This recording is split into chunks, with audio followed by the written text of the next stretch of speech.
All right, well, welcome to, actually, it's my first video. This will probably be out later because I just started doing it.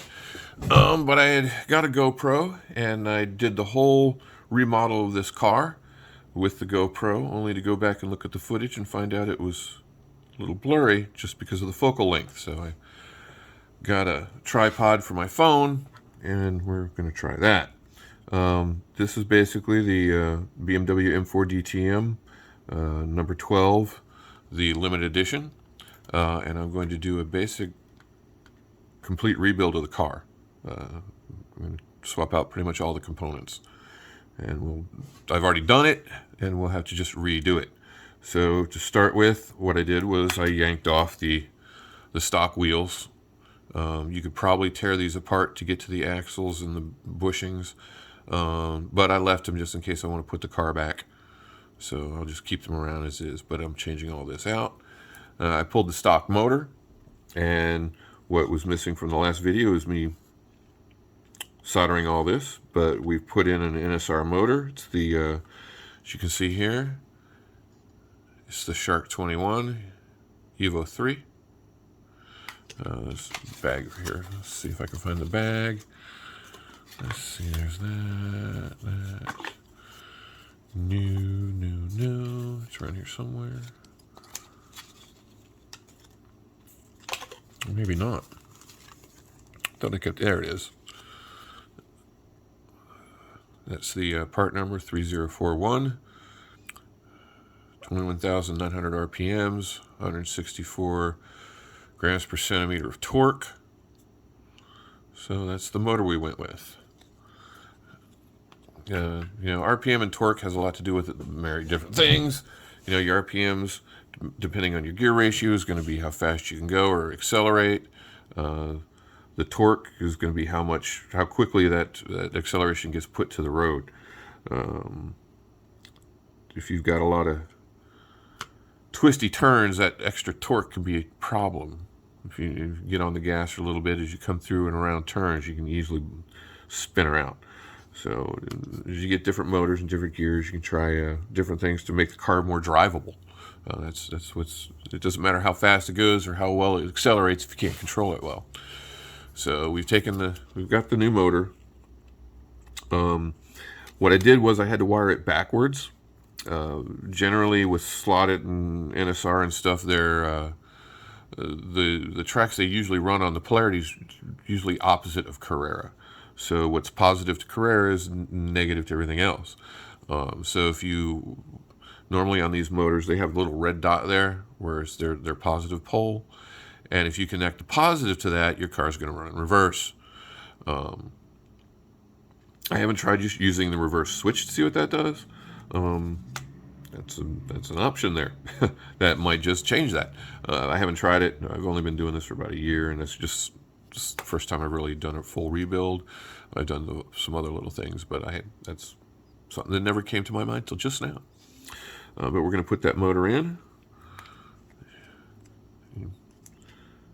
I did get a nylon bushing for it. I haven't got a pinion press yet. That's one of the next things I'm going to be picking up. I have some brass pinions, but since this is a plastic ring gear, I'm just going to go with the nylon bushing for now. I can always change it out later. Or the nylon pinion. So push it through the hole there. Then the retainer in the middle gets pushed in for the slot there. Now this one rides a little bit more of an angle than the stock. As you can see, it's not completely flat. It's just the way it sits. Don't really have any problem with it. So I'm just going to leave it as is. So the next pieces are the wheels and the tires and the axles. So let's find the parts here for that. By the way, this is the pinion I used, 5.5 millimeter. I think it's a 2 millimeter shaft, just a slotting plus nylon pinion.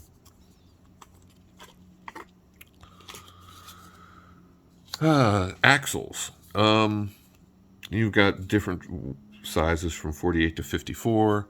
I went with 54 here. I could probably got away with 51, but this allows you to gives you a little bit more play if you want a little bit wider stance. You know, and that can play into how well the car handles too.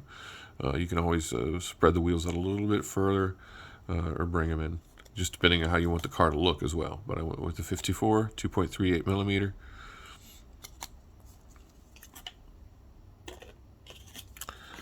Wheels.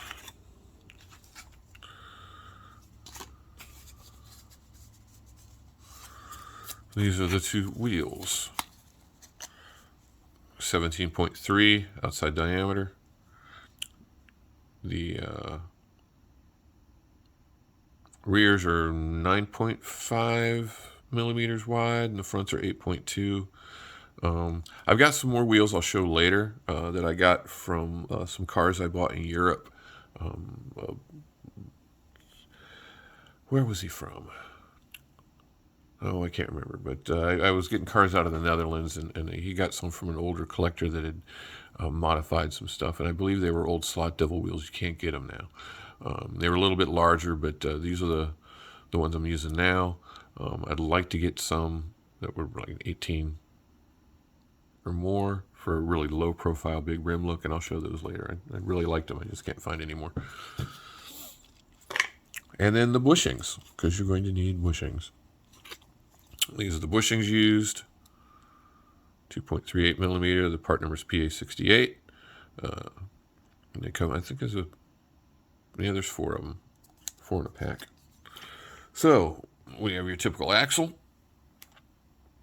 54 millimeters, 2.38 millimeter width. I'll put on the bushings. And then the wheels. These pretty aluminum wheels.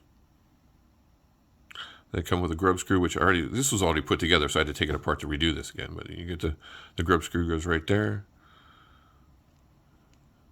Insert into the axle. Then what I did was I kind of lined them up with the end there.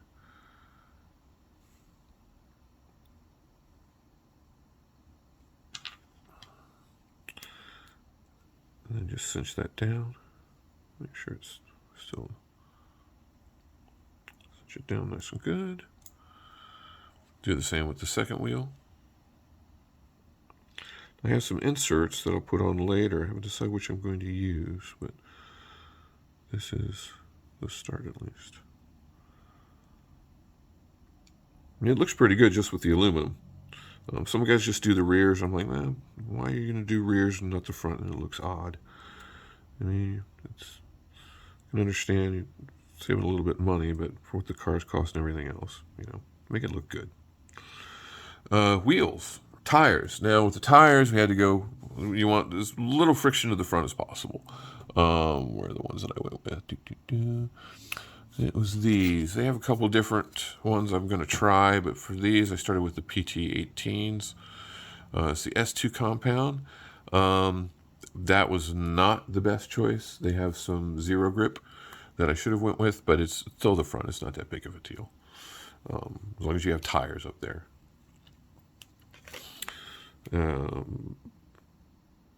It's always good to check as well to make sure that rib width fits the tire as well. So I did some online sleuthing just to make sure what I was going to get was fit. But it's all slotted stuff, so it's designed to go together. But if you're using mismatched stuff, you want to make sure that if your rim has a 5 millimeter wide rib, then you better not get a tire with a 4 millimeter wide gap, or you're going to have trouble. So we put that on. We got a little bit of because the tires were a little bit wider than the wheel. They stick out a little bit. Not really what I wanted, and because of silicone, they don't sand so great, so I can't really sand them down. So we'll just have to live with it. Unless I get some other tires later. I do have more parts on the way for a couple different builds. It'll come later, but I haven't. This is the first video I'm making, as I said, but I haven't even introduced the track or any of the other cars. But I started this project as I was deciding to go ahead and make a YouTube channel, so this just happens to be the one that gets watched first, or made first. I'll work on the others later, as I have time. Then we put the tire, put that in. I've already checked to make sure it was wide enough. drop it into the retainers. Give her a little spin. She's nice and smooth. Now we go to the rears. I've already got this put together. I'm not going to take it apart. But we went with a ring gear. It's kind of similar to what I had on some of the other cars. It's a 27 tooth. It's an NSR. The core is bronze and it's got the plastic ring gear. There's the part number and all. It all goes on the same grub screws, just like the wheels and everything. Centered it up, cinched it down. I already ran the tires through the tire truer. Now these are Paul Gage tires. And I can't remember what's the actual part number. Let me see. I have it here. There it is. These are the tires from Carrera Slots, where I get a lot of my stuff from. The 20115 LMXDs. These seem to go. I had put these on some of these other wheels, the same type, and they fit and work really nicely.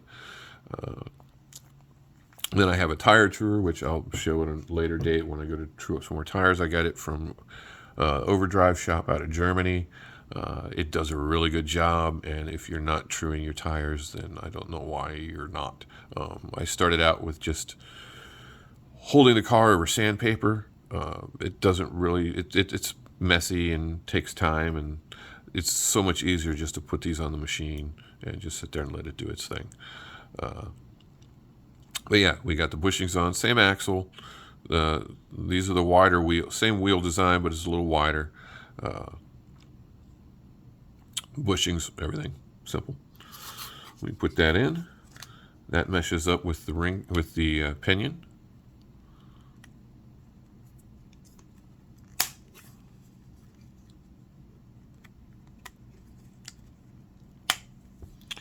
And that's the basic rebuild. Maybe it was less than $100. The motor was the most expensive part. The wheels are $10 a set. The ring gear is probably like $8. The bushings were a couple dollars for a pack of 4. The axles were like $3 for a pack of 2. Front tires were like $6 or $7. The rear tires were like $5. The Paul Gage tires aren't that expensive, but they're great. I have them on all my cars now. Such an upgrade, especially on Carrera track. I'm cutting 2 seconds off of lap times from the stock tires. And unlike silicone, whether you have rubber or urethane, you can run the rubber and the urethanes together. If you're running silicone, you're really not supposed to run anything else, because the silicone picks up what's laying down on the track and just defeats the purpose of what the other tires are doing to the track surface. Of course, you can run them all together. I'm sure people do, but that's the consensus. So, and I like the Paul Gage tires. They're easy to deal with. Even if I have a tire or a wheel that I don't know, I can email Paul and say, this is the dimensions of the tire. What wheel should, or this is the dimension of the wheel. What tire should I get? And he'll write me back and tell me. So it's pretty darn easy. So that's that. Now we just put the car back together. And let's see if I can figure out what I did with the screws. I'll put them over here, I think. There we go. And another thing I've done is I don't put the car back together with all 4 screws, and I don't tighten it all the way down. Since you really don't have suspension on these cars, you don't want it super stiff, because you don't have a perfectly flat track surface. There's going to be undulations in just the track piece itself and whatever you've mounted it on. So you're going to have some fluctuations. Taking the stiffness out of the chassis allows the car to deal with that a little bit better. So I put these in. I don't tighten them all the way down. I do it on the corners, leave the other 2 empty. And there she is.